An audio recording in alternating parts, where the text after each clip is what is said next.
Hello everyone, it's Jennifer and welcome back for more of my favorite crafty things of 2013. In this video I'm going to focus on cutting tools. My last video talked about general crafting tools, but this is just for cutting tools, so your trimmers, your scissors, and such. So let's go ahead and start with trimmers. I actually have 3 trimmers that I like to use just for different purposes, and maybe one of them works for you. I think they're all great. It just depends on what you like. So the first is the premium line trimmer from Fiskars. This is the smaller. There are 2 sizes. I'll show the bigger in a moment. I like this because it's a good size for card makers. It cuts 8.5 by 11 perfectly. No need for a bigger trimmer when you're doing card making. And I like that it is wide enough that you can measure out to 5.5 inches without having to swing out an arm or anything. It has this wire guide. Now this is the key to this trimmer. That wire guide that you see there, it shows you where you're going to cut. So all you have to do is put your paper in, you can line up a matted piece and cut right along that wire guide. Super easy to do. Now I've heard of people having their wire fray or break. I use this trimmer daily and I've never had it happen to me.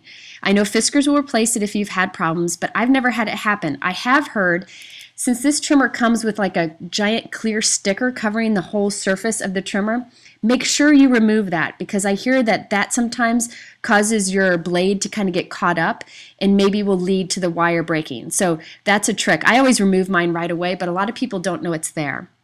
Now this is the regular Fiskars premium line trimmer. I probably reach for this one more because it has all these pre-measurements on it, and also it will cut 12 by 12 paper. And it's wide enough that you don't have to swing out the arm if you're just measuring things to 5.5, like for card making. But if you want to, there is an arm that swings out for longer measurements. Another thing that I really like about this trimmer is the replacement blades. You can get titanium replacement blades for this or the smaller trimmer, and they take the same blades, and these last forever. I rarely have to replace them. They stay nice and sharp for a very long time, which is also a great thing. So I love this trimmer. I've never had any problems with it, and I just think it's fantastic. Here's the arm that does swing out on the bigger size trimmer, and it goes all the way out to 15 inches. So if you're a scrapbooker, this might be a good option for you, so you can do 12 by 12 pages. Now also there are a lot of measurement lines here, a lot of grid marks, which really makes crafting easy, and there's also this lock up here. You can just switch it into that place and it locks. The third trimmer that I like to use is the big mama of all trimmers. It's a Fiskars Procision rotary trimmer. I like this one because it is super sturdy and very strong. It has the dual rails there that ensure that you get a straight cut every time, and it has a rotary blade that stays sharp. This is a great trimmer. I have a video that I did in the past that I'm going to put a link to right here, and you can go watch all the details of this trimmer. Now I know a lot of people like big guillotine trimmers where you kind of have a big handle that you drop the blade down on the paper. I don't use those because I have kids in the house and they like to play in my craft room and they kind of scare me. So these 3 trimmers I feel okay with having my kids around.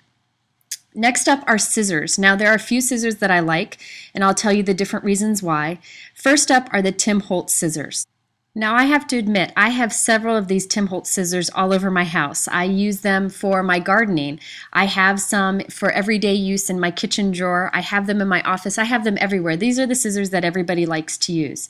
The reason why is they are super durable and super strong. You can cut so many different surfaces with these. You can cut the rubber of your stamps. You can cut different types of fabrics. You can do anything with these. They are non-stick, so they won't get all goobery if you cut through adhesive with them.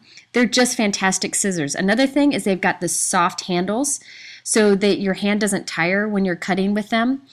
This is a big feature. So I really, really recommend the Tim Holtz scissors just for everyday crafting and also for other uses in the house. Another pair of scissors I use an awful lot are the Fiskars microtip scissors. This is what I use for my fussy cutting. Anytime I want to cut something small out, this is what I reach for. What's great about these is they have the spring action handle, so your hand does not get tired at all because you don't have to do much work. It also locks closed. These are super high quality, so they cut beautifully, and I find that they last forever. I've had a pair of these for many, many years. So these are good if you do a lot of fussy cutting or like to cut into small areas. The third pair of scissors I like are the new ones from Fiskars called Amplify scissors. These are like the big mama of scissors. Now these are extremely high quality, super sharp, and this cuts through paper and fabric and other things like butter. Now what's really unique about these is it's hard to describe, but these shears sense blade separation and force the blades back together to cut cleanly through even heavy materials. So it can kind of sense what you're cutting and make sure you get a good cut. They're very sharp, and what I like about these is you can do long cuts. A lot of people like long scissors because you don't have to do as much movement with your hand when you're cutting, and also you can do long straight cuts easily with long scissors such as these. So these are brand new. I've been playing with them for a week or so now, and I'm really quite pleased with them. So between these three pairs of scissors, I have everything that I need for my crafting. So these are another one worth trying out, and I also like that there's this slide on here that locks here, so I don't have to worry about them being too sharp on my desktop. Now it's time for craft knife. I know a lot of people like X-Acto knives or different types of craft knives. I live and breathe by my Tim Holtz craft knife. I love this because the blade retracts. If you're like me and stuff kind of tends to build up on your table and you like to do the shove where you push everything out of the way to make room, you don't want a blade laying around. So I like this because I can retract the blade and then I don't have to worry about accidentally poking myself. You can also get refills for this craft knife, which is nice, but to be honest with you, I've never replaced mine. They seem to last forever, and I've got a couple of these that I use and I swear by them.